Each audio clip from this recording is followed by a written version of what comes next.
given by the integral of u dv, then b equal to ub minus the integral of b times du. Alright, now to illustrate this formula with an example. Alright, you are required to evaluate the integral of x, the exponential of x times dx. Now from this required equation, you are in need of u, you are in need of dv. So to let that, if your u now will be equal now to x, then taking the differential of u will be equal to the differential of a term with respect to z times equal to 1 times dx. Now if dv is equal to e raised to x dx, let's say dv, then b equal to the exponential of x times dx. Now from your assigned dv, we are required to integrate both sides of the equation.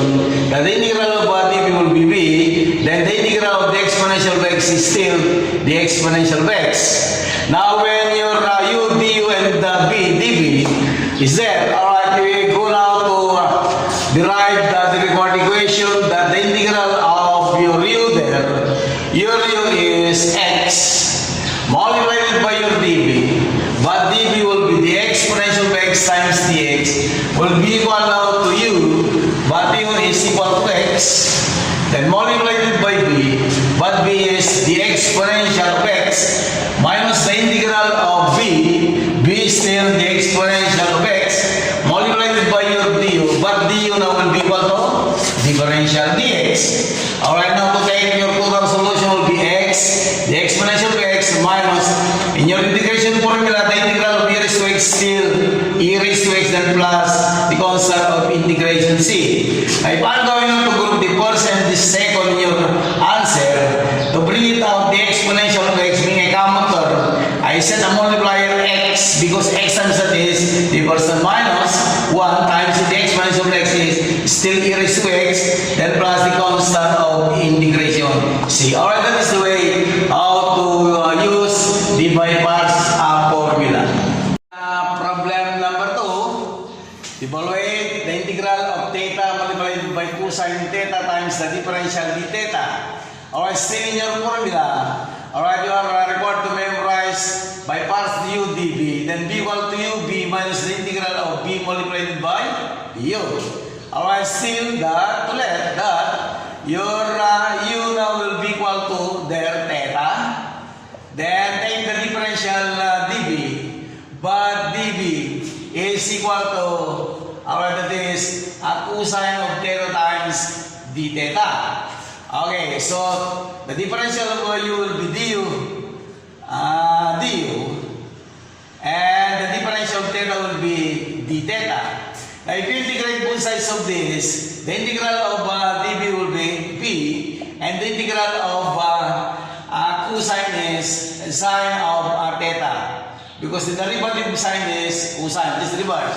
Alright, now going back to the required equation, alright, where u, integral of u will be theta, multiplied by dv, but dv now will be cosine of theta times d theta. B equal to your formula u is theta, multiplied by b is sine of theta, minus the integral of b, but b is sine of theta, then multiplied by du, but du now will be equal to d theta. Okay, so for your total solution will be theta, sine of angle of theta. Now the integral of sine is negative times negative will be plus, integral of sine will be cosine of theta, then plus the constant of integration c. Alright, question? Number 3 problem. To evaluate the integral of the quantity x squared plus 1 multiplied by the natural logarithm of x times dx. Now, to use or to let that your u, we use u now will be ln of x here, then your dv will be equal now to the quantity x squared and plus 1 multiplied by dx. Okay, so that now to take the derivative of u will be, differential of u will be du, the derivative of the natural logarithm of x will be dx divided by x. That should be 1 over u, du dx, so dx all over x. Now if you integrate both sides of this equation, the integral of that will be b,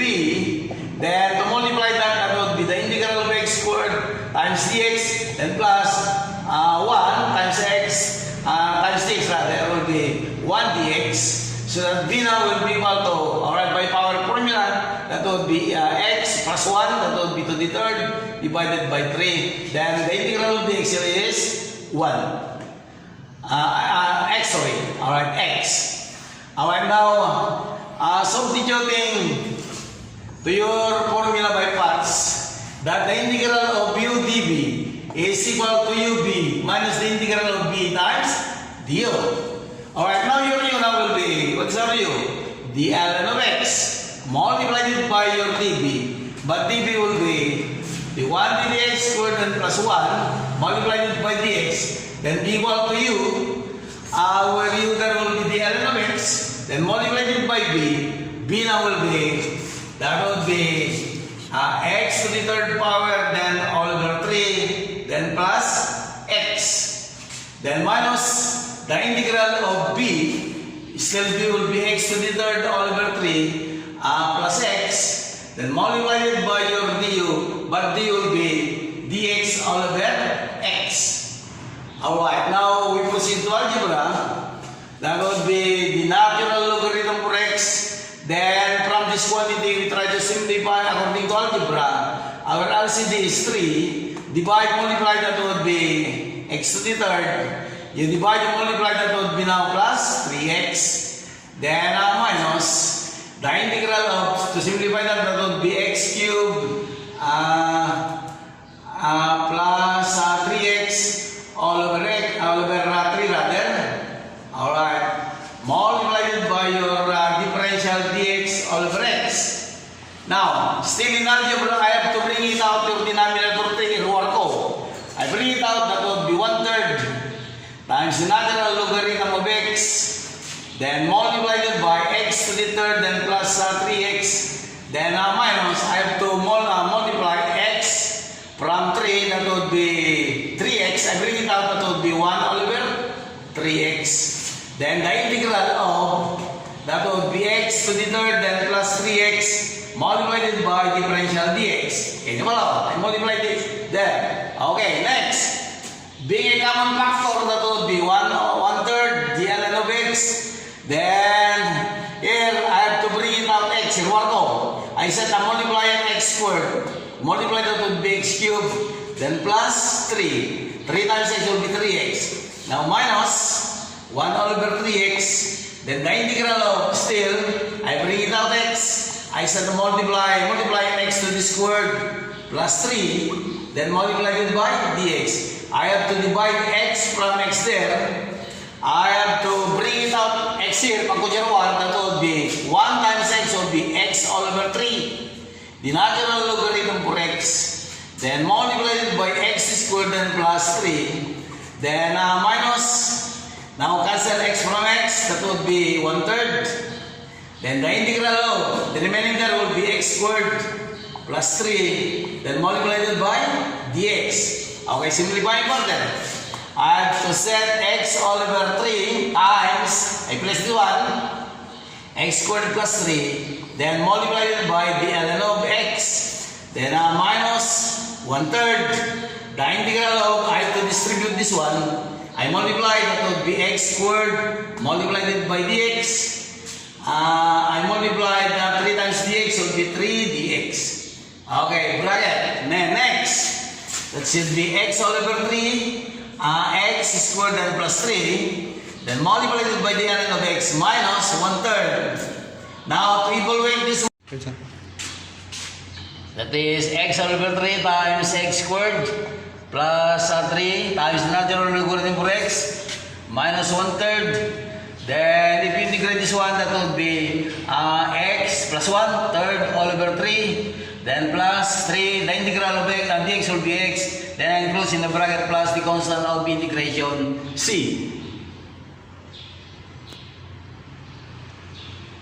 Dabay, apa? Ituloy pa yan. Problem number 4. Integrate x squared of x plus 1 times dx. So in other words, to translate this in according to algebra, still x times x plus 1 raised to changing radical exponent, that would be 1/2 times dx. So that we have to let that our u is x, our dv will be equal now to x plus 1 raised to the positive 1 half times the differential dx. Now, if you take the differential v will be du, the differential of x will be dx. If you integrate this both sides of the equation, integral of dv will be b. Then, by power integration, you let u to the n. Your u will be x plus 1, your du will be dx. So that would be x plus 1, 1 half plus 1. 1 half plus 1 divided by 1 half plus 1. There, where b now will be equal to x plus 1 raised to the 3 halves divided by 3 halves. Or b now will be equal now, I have to invert that one, to all over 3 times x plus 1 raised to the positive 3 halves. Okay, to substitute your u, du, and b dv to your by parts formula. Okay, the integral of x square root of x plus 1 multiplied by dx will be equal to u. What's our u? X multiplied by b. But b will be 2/3 times your x plus 1 raised to the 3 halves. Then minus the integral of b. But b will be 2/3 times your x plus 1 raised to the 3 halves multiplied by your du. Du will be equal to dx. Okay. So to simplify, this is 2/3 of x times x plus 1 raised to the 3 halves minus, I have to bring it up, this being a constant, that would be 2 over 3, the integral of x plus 1 raised to the 3 halves times dx. Again, we use power integration formula. Your formula integral of u to the n times du is equal to u to the n plus 1 divided by your n plus 1 plus c. Okay, there. So that would be next. 2/3 of x times x plus 1 raised to the 3 halves minus 2/3 the integral. Okay, we have now to integrate this one. Integrating. Okay. The integral, you let your u will be x plus 1, there your n is 3 halves. Okay, here. Your u there will be x plus 1. Okay, n plus 1 will be 3 halves plus 1 divided by 3 halves plus 1 bracket plus your constant of integration c. Now simplifying further is still 2/3 of x times x plus 1 raised to the 3 halves minus 2/3 times, if you add this one, that would be now 2 times 1, that would be 2 plus 3, 5 halves. So that would be what? X plus 1 raised to the 5 halves divided by 5 halves. Then plus c. Our still, our 2/3 of x times x plus 1 raised to the 3 halves minus 2/3 times the reciprocal of that, that would be 2 over 5. Then multiplied by your x plus 1 raised to the 5 halves, then plus constant of integration c. Alright. So still 2/3 of x times x plus 1 raised to the 3 halves. I multiply 2 times 2 will be minus 4 all over 3 times 5 will be 15. Then times your x plus 1 raised to the 5 halves and plus c. Now, using algebra, I have now to bring it out 2/3. 2/3.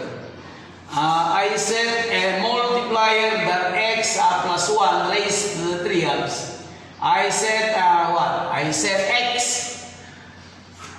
Because when you multiply x times this will be 2/3 of x times x plus 1 raised to the 3 halves. I set minus 2 because 2 times 2 will be 4. I set all over 5 because 5 times 3 will be 15. I set x plus 1 raised to the 1 because 1 plus 3 halves will be 5 halves. Then enclose in a bracket plus your c. Now, when to take your total solution now will be 2 all over 3 times x plus 1 raised to the 3 halves. Then multiplied it by x minus that would be 2 all over 5 times x plus 1 times x plus 1 raised to the 3 halves. Then LCD, is common denominator, 5. We'll multiply from x, that will be now 5x. I divide 5 divided by 5 will be 1 times your numerator will be, multiply 2 from x will be 2x. 5 divided by 5, 1. 2 times 1 will be, times negative 2. Then inclusion in the bracket plus c. Okay, still 2/3 times x plus 1 raised to the 3 halves. Then multiply it, taking the difference from 5 and 2, that would be now 3x. Minus 2 all over your denominator 5 plus c. Remember that if I factor this one, reward ko I bring it out, I multiply from 3, that will be 2 all over 3 times 5 will be 15 times x plus 1 raised to the 3 halves multiplied by 3x minus 2 plus the constant of integration. See, okay, that would be the total solution of the required equation. Alright, number 5 example. To integrate the natural logarithm of x dx. Alright, as you compare to your formula, u db is equal to ub minus the integral of b multiplied by du. Meaning, you are in need of u, your u now will be the natural logarithm for x, your db now will be equal to dx. So that when you take the differential of u will be du. The derivative for ln of x is 1 all over x times dx. Or in other words, that would be du will be 1 times dx is dx divided by x. Okay, now when you integrate both sides of the equation here, integral of db will be b. The integral of dx is x. Now, for the required equation, alright, answer natin. Your u there will be the ln of x. Multiplied by b. But b now will be x. Minus the integral of b. B is equal to x. Times the value of du. Du now will be differential dx divided by x. Now, as you know in your multiplication, x cancel from your denominator x. So the remaining term will be x, the ln of x, minus the integral of dx. Now, for your total solution, x, the ln of x, minus integral of dx is x, then plus the constant of integration. See, okay, that is our last example.